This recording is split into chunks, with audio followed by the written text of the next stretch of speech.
विदाई के समय मीनल जी ने अपनी बेटी सुजाता के आंचल में धूप, हल्दी की गांठ, चावल, कुछ पैसे और बेटी को ढेर सारी खुशियों की दुआएं भरकर अपने घर से विदा किया।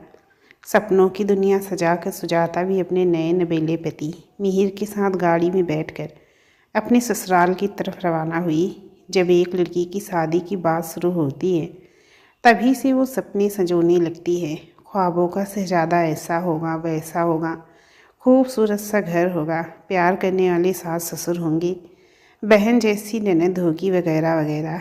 ये ख्वाब तो हर एक लड़की देखती ही है और देखना भी चाहिए। ऐसे ही सपनों का महल सुजाता ने भी बनाया था। मायके से ससुराल का सफ़र भी इन्हीं सोच विचार में निकल गया और सुजाता का ससुराल भी आ गया।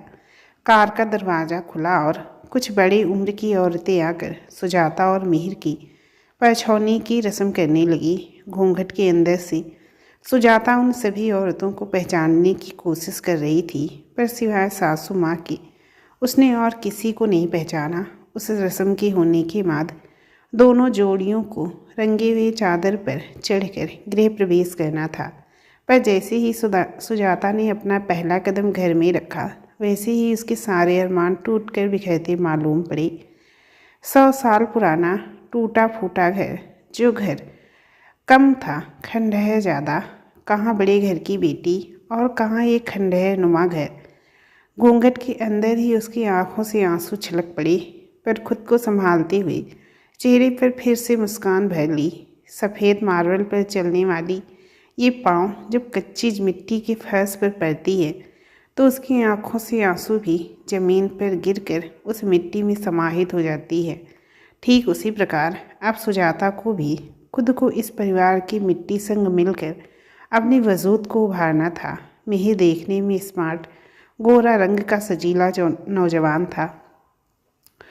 स्वभाव भी बिल्कुल बच्चों की तरह सीधा साधा, मिला जुला कर सुजाता को भरपूर प्रेम करने वाला पति, एक बीमार सासू माँ, सपोर्ट करने वाली ससुर जी, एक जेठ और थोड़ी नासमझ जेठानी और एक शादीशुदा बड़ी ननद जो अपने 3 बच्चों के साथ मायके में ही डेरा डाल कर बैठी थी। ये था सुजाता का संयुक्त परिवार। सुजाता के पिता एक अच्छे और बड़े व्यापारी थे। सुजाता काफ़ी सुलझी हुई लड़की थी, इसीलिए रिश्तों की अहमियत बखूबी जानती थी। कभी किसी चीज़ की कमी होने नहीं दिया सुजाता के माता पिता ने, पर शादी एक ऐसे घर परिवार में करके सुजाता के सपनों को चकनाचूर कर दिया। वो सपने में भी नहीं सोच सकती थी कि उसके माता पिता एक साधारण सा दुकान चलाने वाली लड़की से उसकी शादी करा देंगे, वो भी सिर्फ इसीलिए कि वो दहेज देना नहीं चाहते थे और ना ही एक मजबूर बेटी के बाप होने के नाते दर दर भटकना नहीं चाहते थे। सामने से जो रिश्ता आया बस आंख मूंद कर हाँ कर दिया। परेशानी का सबसे अहम मुद्दा था सुजाता को उसकी हाइट के लिए लड़के वालों की तरफ से रिजेक्ट कर देना। हाइट भी ज़्यादा कम नहीं थी, पर लड़के वालों को दहेज कम पड़ रहे थे। बेचारी इन सब में सुजाता की क्या गलती थी? वो भी एक आम लड़की की तरह सपने संजो कर रखी थी, पर वो तो किस्मत की बात होती है कि किसकी जोड़ी किसके साथ लिखी होती है। ऐसा बोलकर सुजाता के माता पिता अपना पल्ला झाड़ देते थे। गलती तो यहाँ पर सुजाता के माता पिता की भी नहीं थी, शायद ये सुजाता की किस्मत में लिखा था। सुजाता की और भी 3 छोटी बहनें थीं जिनकी भी शादी की उम्र हो रही थी और ऐसे में माता पिता का परेशान होना ज़रूरी था। सुजाता भी इसी किस्मत के सहारे अपने आप को संभालना सीखा। शादी के कुछ महीनों बाद मिहिर की माताजी बीमारी की वजह से बिस्तर पकड़ ली। कोई गंभीर बीमारी ने उन्हें अपने चपेट में कर लिया था। पूरे तन मन से सुजाता ने उनकी सेवा की, पर सासू माँ ज़्यादा दिन उन सब के बीच में नहीं रह पाई। इधर मिहिर का भी दुकान बंद होने की कगार पर आ पहुँचा। घर परिवार बच्चे संभालना मुश्किल हो रहा था, इसीलिए सुजाता ने मिहिर से कहा, आप किसी बड़े शहर में जाकर अपना बिजनेस शुरू कीजिए। मिहिर राजी हो गया दिल्ली आने के लिए, जहाँ सुजाता का रिश्तेदार रहता था। उस रिश्तेदार के साथ मिलकर मिहिर एक छोटी सी दुकान ने डाला, पर 1 साल बाद उसे बंद करके वापस गांव लौटना पड़ा। बिजनेस में भारी नुकसान ने सुजाता और मिहिर को अंदर से तोड़ दिया था। इधर मिहिर की बहन मायका छोड़ अपने घर में शिफ्ट हो चुकी थी। सुजाता के जेठ जेठानी भी अपना खाना पानी अलग कर लिए। उन दिनों गांव में हफ्ता वसूली का कारोबार बहुत तेज़ी से अपना पांव पसार रहा था और इसी हफ्ता वसूली के चक्कर में सुजाता के ससुर जी को कुछ गुंडे गोली मार देते हैं।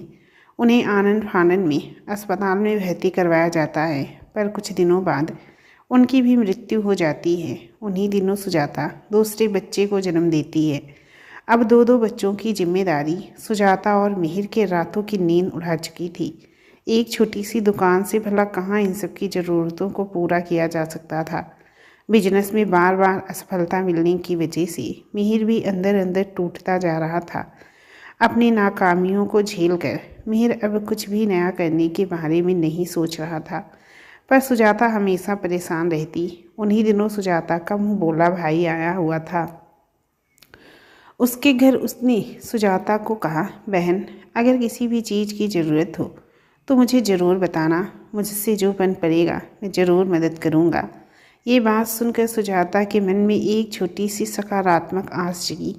उसने अपना खुद का कपड़े का व्यवसाय खोलने का विचार किया। उससे कुछ पैसे उधार लिए और अपनी एक दुकान खोली। शुरू में घर और व्यवसाय में तालमेल बैठाना काफ़ी मुश्किल हुआ, पर समय के साथ सब अच्छा होने लगा। बच्चों को भी अच्छी शिक्षा दिलाई और धीरे धीरे अपना खंडहर नुमा घर भी बनवा लिया। इतने वर्षों के बाद सुजाता के मन में फिर से सपनों ने दस्तक दी, जिसे वो अपने बल पर पूरे कर रही थी। खुद के कमाए हुए पैसे से सुजाता अपने सपनों का महल बनवा रही थी। वो 4 पहिए की गाड़ी पर बैठकर ख्वाबों के शहर में भ्रमण कर रही थी। दोस्तों, सुजाता की ज़िंदगी में एक से बढ़कर एक उतार चढ़ाव आए, पर वो फिर भी हिम्मत का साथ नहीं छोड़ी। पति की नाकामी ने उसे खुद को सबल बनाने की ताकत दी। तिनके तिनके को जोड़कर उसने अपने टूटे सपनों का घरौंदा तैयार किया। ये सुजाता की कहानी थी। आप लोगों को अच्छी लगी हो तो प्लीज़ कहानी को लाइक और हमारे चैनल को सब्सक्राइब जरूर कर लीजिएगा। ऐसी ही प्रेरणादायक कहानियों को सुनने के लिए चलिए मिलती हूँ अगली कहानी के साथ। तब तक के लिए आप सबसे मेरा नमस्कार।